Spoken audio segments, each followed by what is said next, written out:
Committee দেওয়ার ১৪ ঘণ্টার মধ্যে ঢাকা বিশ্ববিদ্যালয়ের ছাত্রদলের ৪টি হল কমিটির ৬ নেতাকে সাংগঠনিক পদ থেকে অব্যাহতি দেওয়া হয়েছে। তথ্য গোপনের অভিযোগ প্রমাণিত হওয়ায় তাদের বিরুদ্ধে এই ব্যবস্থা নেওয়া হয় বলে ছাত্রদলের দপ্তর সম্পাদক জাহাঙ্গীর আলমের পাঠানো বিজ্ঞপ্তিতে জানানো হয়েছে। শনিবার রাত ১টার দিকে দেয়া বিজ্ঞপ্তিতে এই তথ্য নিশ্চিত করা হয়। এতে বলা হয়, বাংলাদেশ জাতীয়তাবাদী ছাত্রদলের সভাপতি রাকিবুল ইসলাম রাকিব ও সাধারণ সম্পাদক নাসির উদ্দিন নাসির শনিবার এই সিদ্ধান্ত অনুমোদন করেন। এর আগে শুক্রবার সকাল ১১টার দিকে ৫৯৩ সদস্যের কমিটি ঘোষণা করা হয়।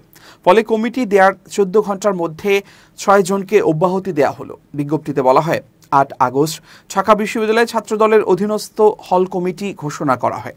পরে তদন্তে তথ্য গোপনের অভিযোগ প্রমাণিত হলে ডক্টর মোহাম্মদ শহীদুল্লাহ হল কমিটির আহ্বায়ক মোসাদ্দেক আল হক শান্ত ও সিনিয়র যুগ্ম আহ্বায়ক রাকিবুল হাসান সৌরভ, শামসুন নাহার হল কমিটির সিনিয়র যুগ্ম আহ্বায়ক নিতু রানী সাহা, মুক্তিযোদ্ধা জিয়াউর রহমান হল কমিটির যুগ্ম আহ্বায়ক রাজু শেখ এবং হাজী মোহাম্মদ মহসিন হল কমিটির সদস্য আহমেদ জাবির মাহাম ও এনএস সাইমনকে অব্যাহতি দেওয়া হয়েছে। কমিটিতে ডক্টর মোহাম্মদ শহীদুল্লাহ হলে সিনিয়র যুগ্ম আহ্বায়ক করা হয়েছিল রাকিবুল হাসান সৌরভকে। তিনি নিষিদ্ধ ছাত্রলীগের ঢাবির জীববিজ্ঞান অনুষদের সহসভাপতি ছিলেন।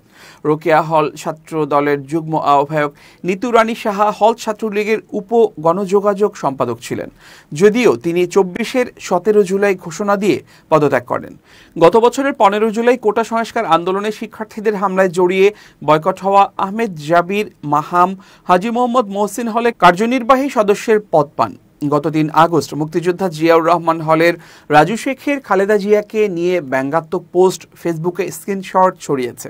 এছাড়া শহীদুল্লাহ হলের যুগ্ম আহ্বায়ক মোসাদ্দেক আলী শান্তকে পূর্বে ছাত্রলীগের কর্মসূচিতে দেখা যাওয়ার ছবি ছড়িয়ে পড়েছিল।